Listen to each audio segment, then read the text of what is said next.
नमस्कार दोस्तों, कैसे आप सब। उम्मीद है आप लोग मेरे साथ आधुनिक भारत का इतिहास अच्छे से पढ़ रहे होंगे और घर पे रिवीजन भी कर रहे होंगे। तो मैंने आपको क्या बताया, भारत में यूरोपीय कंपनियों का आगमन, जो आधुनिक भारत के इतिहास में पहला टॉपिक है, वो आज आपका खत्म हो जाएगा। मैंने बताया कौन कौन से आपके आए थे ये लोग, यूरोपीय कंपनियां कौन कौन सी आई थी। नंबर 1 पुर्तगाली आए, नंबर 2 डच आए, नंबर 3 अंग्रेज आए, नंबर 4 डेनिस आए और नंबर 5 फ्रांसीसी आए। तो हम लोग पुर्तगाली, डच, अंग्रेज तीनों को बहुत अच्छे से पढ़ चुके हैं। अभी हम लोग क्या पढ़ेंगे, डेनिस और क्या पढ़ेंगे, फ्रांसीसी। डेनिस और फ्रांसीसी पढ़ने के बाद मैंने बताया था, उसके बाद हम लोग क्या पढ़ेंगे, कर्नाटक युद्ध। क्या पढ़ेंगे, कर्नाटक युद्ध। तो कर्नाटक युद्ध की भूमिका यहीं से शुरू हो जाएगी, है ना। और उसके बाद हम अगले वीडियो में क्या पढ़ेंगे, कर्नाटक युद्ध बेसिकली है क्या, वो हम आगे समझेंगे। ठीक है। तो हम लोग पढ़ते हैं डेनिस। डेनिस का क्या था कि ये इनका जो इतिहास है बहुत छोटा है। यहाँ पे ये लोग सफल नहीं हो सके अपना व्यापार करने में। 4 पॉइंट में ये खत्म है। पहले आए, फिर 2 कोठियां बनाई और चले गए। ठीक है। तो डेनिस कब आए, डेनिस आए 1616 में। कब आए डेनिस, 1616 में डैन कंपनी का भारत में आगमन हुआ और उसके बाद इन्होंने 2 कोठियां बनाई। पहली कोठी 1620 में कहां बनाई, ट्रैंकोबार। ठीक है, कहां पे बनाई, ट्रैंकोबार में अपनी पहली फैक्ट्री स्थापित की। 1676 पहली 1620 में स्थापित करी और दूसरी कब, 1676। बहुत साल लग गए, 56 ईयर बाद। तो आप यहीं से समझ सकते हैं कि ये लोग उतना एग्रेसिव नहीं थे और उतना ये लोग व्यापार करने में सफल नहीं हुए। ठीक है, इनकी जो नीतियां थी उतना सफल नहीं हुए। दूसरी बनाई बंगाल के सीरमपुर में। बंगाल के सीरमपुर या सेरामपुर बोलते हैं नॉर्मल, तो सीरमपुर हम ले लेते हैं। तो 1676 1676 में बंगाल के सीरमपुर में दूसरी फैक्ट्री स्थापित की। ठीक है। और 1845 में अपना सब कुछ बेच बाच के ये लोग क्या किए, चले गए। किसको, अंग्रेजों को बेच दिया। ब्रिटिश कंपनी मतलब अंग्रेजों को बेचकर भारत से चले गए। ठीक है। तो ये था डेनिस। कब आए, 1616 में। ठीक है, समझ में आया। तो इनका क्रम है अंग्रेजों के बाद, इसलिए हम लोग डेनिस पढ़ रहे हैं। अभी डेनिस समाप्त, अब कहां पे आएंगे, फ्रांसीसी। और अंतिम यूरोपीय कंपनी जो भारत में व्यापार करने के उद्देश्य से आई, फ्रांसीसी के बाद कोई नहीं आया। ठीक है। तो आपने सब पढ़ा, फ्रांसीसी अभी रह गया है। तो इनमें से बचा कौन लास्ट तक, देखो पुर्तगाली थे, वो कहां पे रह गए, गोवा में। लेकिन पूरे भारत में उनका कोई वर्चस्व नहीं था। पूरे भारत में किसका था, अंग्रेजों का। किसका था, अंग्रेजों का। और फ्रांसीसी कहां तक सिमट के रह गए, पांडिचेरी तक। कहां तक रह गए, पांडिचेरी तक। तो गोवा में पुर्तगाली रह गए 1961 तक और पांडिचेरी में फ्रांसीसी रह गए 1954 तक। ठीक है। तो ये इनका इतिहास है। देखते हैं हम फ्रांसीसी में हम लोग क्या पढ़ेंगे। पहले देखेंगे कि फ्रांसीसी कंपनी कब बनी। ठीक है, हम फैक्ट देख रहे हैं मोस्टली, कौन कौन से फैक्ट है उसमें, ज़्यादा कुछ इसमें इलेबोरेट करने के लिए है नहीं। लेकिन फ्रांसीसी कंपनी को हम लोग एक सिस्टमैटिक ढंग से point by point, year by year break करके हम लोग पढ़ेंगे। इनकी मेनली 2 जगह कोठियां बनती हैं, मेनली जो बहुत फेमस है। पहली बनती है पांडिचेरी, दूसरी बनती है चंद्रनगर, बंगाल में। ठीक है। तो पहले पांडिचेरी कैसे बनी, फिर उसके बाद चंद्रनगर कैसे बनी, ये दोनों पढ़ लिया तो फ्रांसीसी लगभग हो जाता है। तो चंद्रनगर बंगाल में बहुत फेमस बस्ती थी, किसकी थी, फ्रांसीसी की, पूछ लेता है कभी। और पांडिचेरी किसकी थी, ये भी फ्रांसीसियों की थी। और पांडिचेरी इन्होंने ही बनाया। जैसे जॉर्ज चार्नोक ने क्या बनाया, कलकत्ता बनाया, वैसे ही पांडिचेरी एक गांव था पहले, उस गांव का नाम इन्होंने क्या रखा, पांडिचेरी, और पांडिचेरी नगर की स्थापना करी। ठीक है। पांडिचेरी उस समय बंगाल से ज्यादा समृद्ध था और घना था। पांडिचेरी की आबादी 40,000 थी और बंगाल की आबादी उस समय कितनी थी, 22,000 थी। तो पौंडीचेरी ज्यादा समृद्ध और ज्यादा घना बसा हुआ था क्योंकि वहां की जनसंख्या ज्यादा थी। तो ये कब बनी, ठीक है, भारत कब आए, कौन सी पहली कोठी स्थापित करी, कौन सी दूसरी कोठी स्थापित करी, फिर कहाँ पे इन्होंने किलेबंदी करी, ठीक है ना। तो ये हम लोग यहाँ पे देखेंगे, बस इतना सही इनका इतिहास है। तो आइए शुरू करते हैं। फ्रांसीसी और भारत में यूरोपीय कंपनियों की अंतिम कंपनी, ठीक है ना। इसके बाद आपको इतिहास पढ़ने में और मजा आएगा। क्यों? क्योंकि फैक्ट नहीं, फिर कहानियां शुरू होंगी। कर्नाटक युद्ध तो कहानी है वो एक, ठीक है। 3 युद्ध हुए कर्नाटक के, कर्नाटक का प्रथम, द्वितीय और तृतीय, ठीक है। किस युद्ध में क्या हुआ, क्या क्या घटनाएं हुई, किसके किसके बीच हुआ, ठीक है। तो वो सब चीजें पढ़ने में और इंटरेस्टिंग होगा। ये थोड़ा सा फैक्चुअल ज्यादा है, ठीक है, लेकिन फिर भी देखते हैं। चलो, फ्रांसीसी कंपनी का भाई 1664 में, ठीक है। उस समय फ्रांस के जो सम्राट थे या राजा थे जो, वो कौन थे? लुई 14वां, लुई 14वां, लुई 14, ठीक है। तो ये पूछ सकता है कम कभी कि 1664 में जब फ्रांसीसी कंपनी भारत आई, ठीक है, या कंपनी बनी, भारत नहीं आई, 1664 में जब फ्रांसीसी कंपनी की स्थापना हुई, उस समय फ्रांस के सम्राट या फ्रांस का राजा कौन था? तो लुई 14, लुई 14वां, ठीक है। तो लुई 14वां के वित्त मंत्री महोदय थे, वित्त मंत्री महोदय थे, लुई 14वें के वित्त मंत्री महोदय थे कोलबर्ट। तो कोलबर्ट के प्रयासों से 1664 ईस्वी में फ्रांसीसी ईस्ट इंडिया कंपनी की स्थापना हुई। तो वही पॉइंट मैंने यहां पे लिखा है कि फ्रांस के सम्राट लुई 14वें के समय उनके जो वित्त मंत्री थे कोलबर्ट के प्रयासों से फ्रेंच ईस्ट इंडिया कंपनी की स्थापना हुई, ठीक है।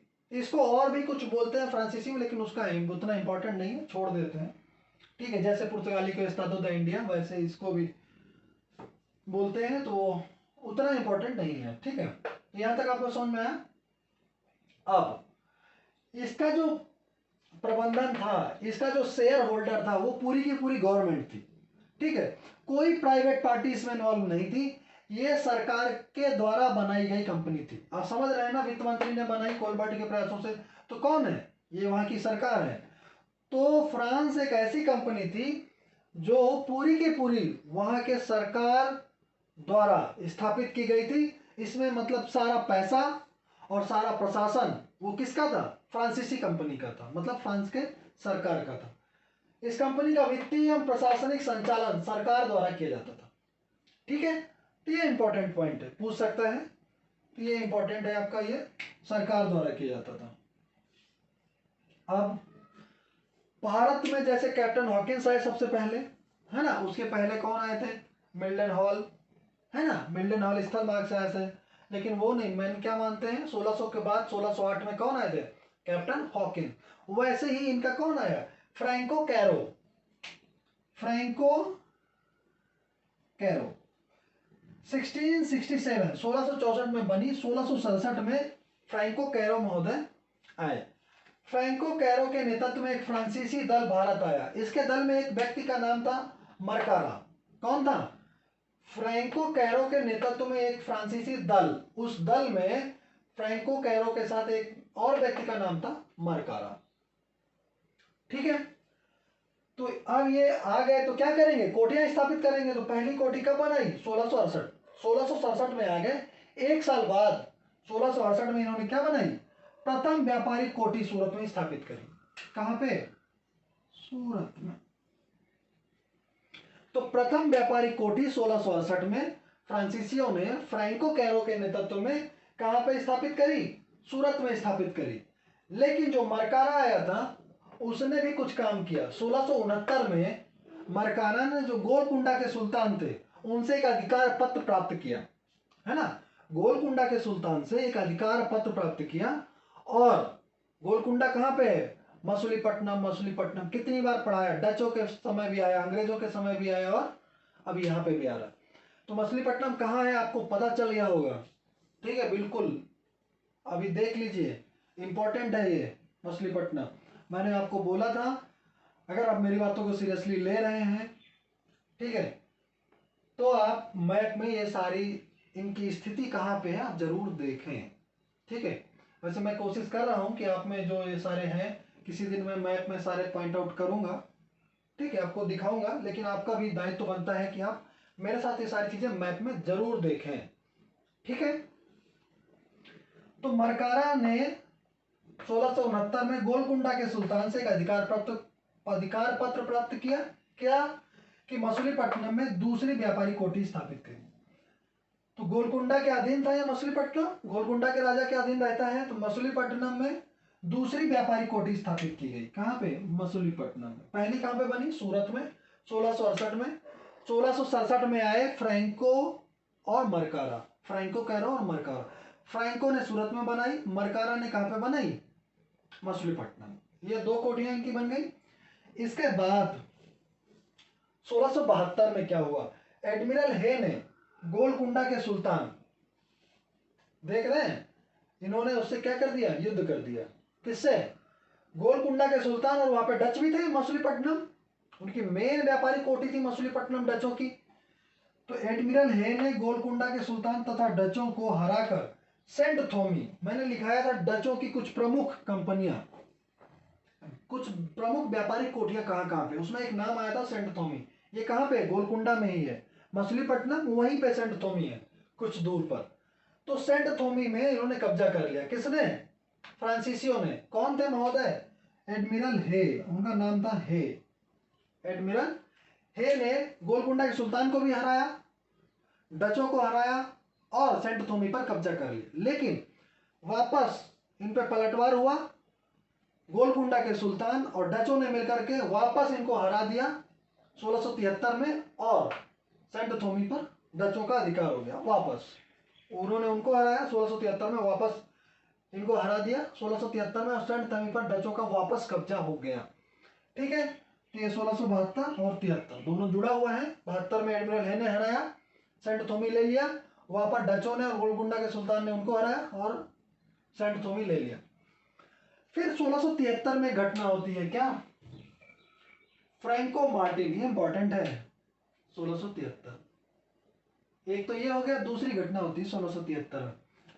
फ्रैंको मार्टिन एवं वेलांग द लिस्पने, दो व्यक्ति थे, फ्रैंको मार्टिन एवं वेलांग द लिस्पने, ठीक है, ने पांडिचेरी की नींव डाली। एक गांव था, उस गांव को ले लिया और उसमें एक क्या है, एक शहर की स्थापना करी, एक जगह की स्थापना करी, पांडिचेरी। तो पांडिचेरी कह सकते हैं कि फ्रांसीसियों ने बसाया, ठीक है, ओके। आप गोवा जाएंगे तो वहां पे पुर्तगाली बहुत सारे मिलेंगे, और वहां पे झलक जो मिलती है, वहां पे जो बना हुआ है घर वगैरह, वो सब कुछ ना कुछ पुर्तगालियों की कला से मिलते जुलते हैं, ठीक है। वैसे ही आपकी जो बस्तियां हैं यहाँ पे पांडिचेरी में, वो भी फ्रांसीसियों के से मिलते जुलते हैं। फ्रांसीसियों की जो बस्तियां थी वहां पे बनाई, उससे मिलते जुलते, क्योंकि ये किसने बनाया? फ्रांसीसियों ने ही बनाया है ना, तो उससे मिलेंगे ये बस्तियां। तो आज भी वैसा है। पांडिचेरियों ने नींव डाली, किसकी? पांडिचेरी की नींव डाली किसने? फ्रांसीसियों ने। जो प्रारंभ में एक गांव था, एक गांव को लिया, ठीक है। गांव का नाम क्या था वो इतना इंपॉर्टेंट नहीं है, इसलिए ज्यादा फैक्ट दिमाग में ना जाए, जो इंपॉर्टेंट है वही जाए। इसलिए मैं आलतू फालतू, ठीक है ना, छोटे मोटे वो सब फालतू की चीजें मैं नाम भी नहीं लेता, ताकि आपको वो कहीं वही बैठ जाए, तो ये जो इंपॉर्टेंट है वो छूट ना जाए। तो ये सारे इंपॉर्टेंट पॉइंट है, तो ये ना छूटे, ठीक है। पांडिचेरी की नींव डाली जो पहले गांव था, किसने? फ्रांसीसियों ने। फ्रांसीसी को कौन थे? फ्रैंको मार्टिन और वेलांग द लिस्पने, पूछ सकता है। 1673 1674 में फ्रैंको मार्टिन को इस बस्ती का प्रमुख बनाया गया, मतलब एक तरीके का गवर्नर बनाया गया। किसको? फ्रैंको मार्टिन, क्योंकि उसी ने नींव डाली थी। तो 1674 में उसको क्या बना दिया गया? उसका प्रमुख बना दिया गया। फिर उसकी क्या करेंगे? किलेबंदी करेंगे, ठीक है। उस किले का नाम क्या रखेंगे? फोर्ट लुई, क्योंकि कौन सा शासक था? लुई, तो लुई के नाम से ही चल रहा था, क्योंकि ये सरकारी कंपनी थी तो सरकार के नाम से होगा, ठीक है ना। जैसे अपने यहाँ सरकार अगर कुछ बनाती है, कोई पुल, ठीक है ना, कोई ओवर ब्रिज, कुछ भी बनाती है, तो किसके नाम से होता है?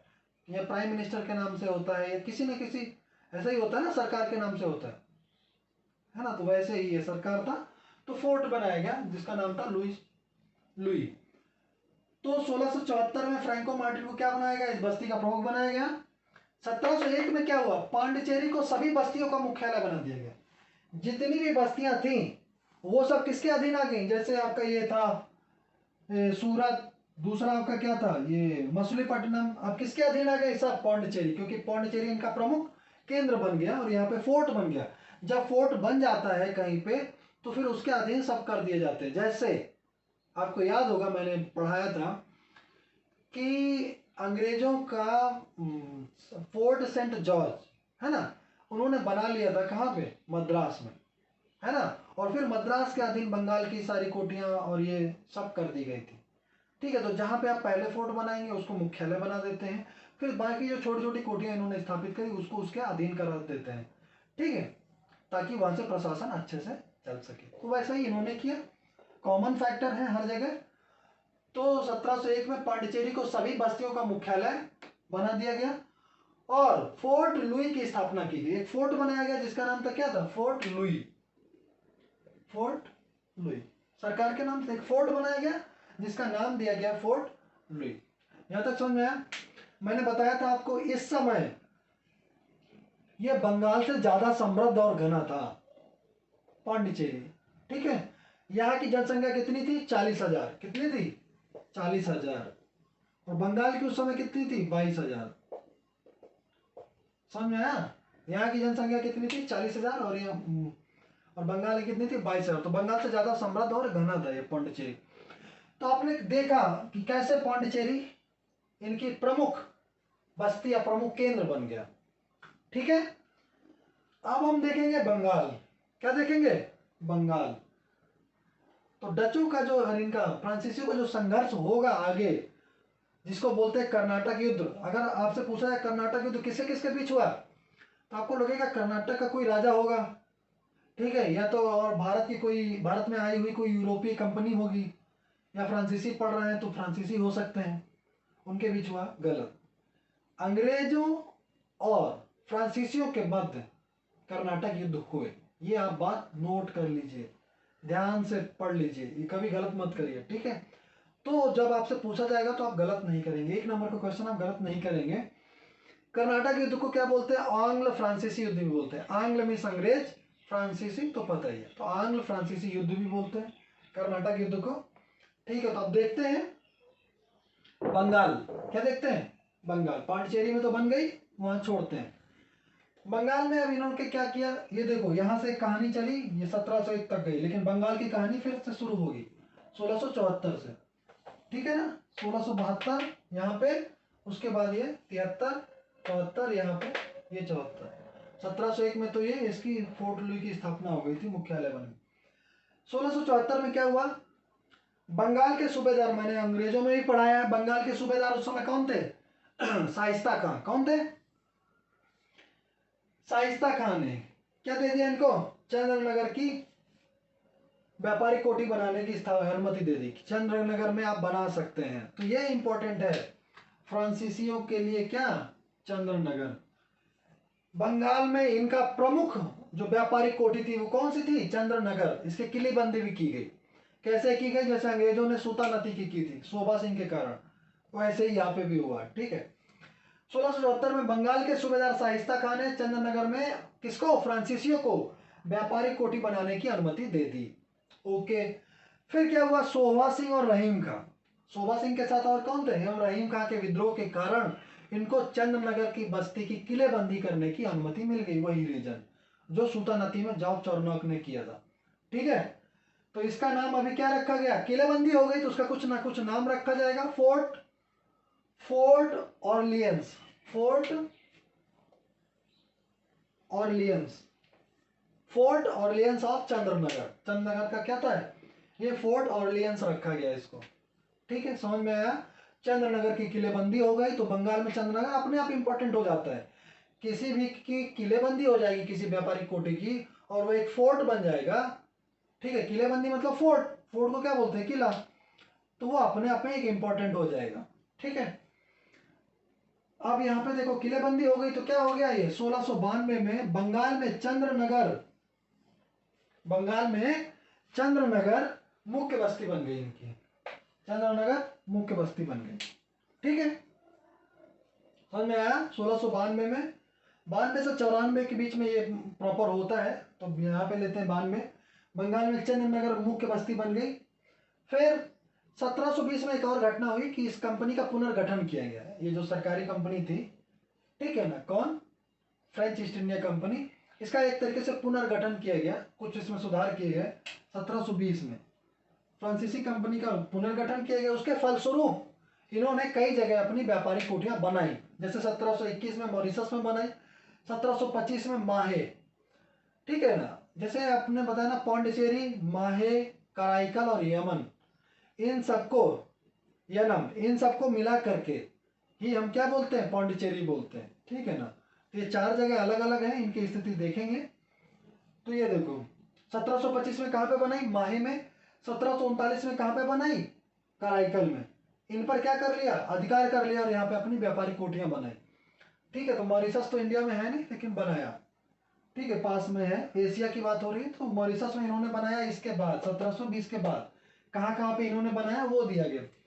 तो 1721 में मॉरिशस में बनाया, 1725 में भारत में माहे में बनाया, 1739 में कराईकल में बनाया, ठीक है, और इन पर अधिकार कर लिया। ओके, अब देखो अब हुआ क्या, यहां तक ये हो गया खत्म, ठीक है। और इन्होंने जब यहाँ पे बंगाल में चंद्रनगर बनाया तो और भी ये छोटी छोटी बस्तियां वहां पे बनाएंगी, जैसे कासिम बाजार है, इन सब जगह पे वो और अपनी बस्तियां बनाते हैं। तो उतना इंपॉर्टेंट यहाँ पे नहीं है, इसलिए मैंने उनको छोड़ दिया है कि बंगाल में और जो 3-4 पटना में बनाया, ढाका में बनाया, सब बना रहे थे, इन्होंने भी बनाया, ठीक है। पटना, ढाका, कासिम बाजार, इन सब में इन्होंने भी अपनी बस्तियां बनाई, ठीक है। अब जो आगे इंपॉर्टेंट है, जो न्यू पड़ती है कि अंग्रेजों और फ्रांसीसियों के बीच भारत में संघर्ष क्यों शुरू हो गया। तो उसकी कहानी है कि ऑस्ट्रिया के उत्तराधिकार का युद्ध चल रहा था, ठीक है। यूरोप में ऑस्ट्रिया एक कंट्री है, तो ऑस्ट्रिया के उत्तराधिकार का युद्ध चल रहा था। उसको बोलते हैं सप्तवर्षीय युद्ध। क्या बोलते हैं, सप्तवर्षीय युद्ध। तो वहां पे फ्रांसीसियों और अंग्रेजों के बीच वहां पे युद्ध हो गया यूरोप में। ऑस्ट्रिया के उत्तराधिकार के युद्ध के कारण फ्रांसीसी और अंग्रेज आपस में भिड़ गए। तो अब वो पूरे एशिया में या पूरे पूर्वी देशों में जहां जहां थे वहां वहां वो भिड़ गए।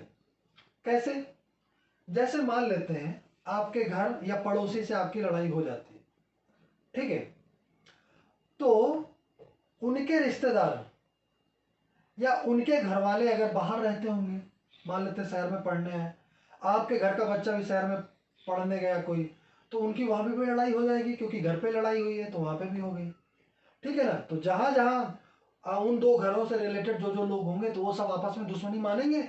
भले ही लड़ाई घर पे हुई, लेकिन वो हमारे लोग हैं, ठीक है ना, हमारे लोग हैं। वो सोचेंगे हमारे लोग हैं, तो वो जहां जहां पे थे वो लड़ने लगे।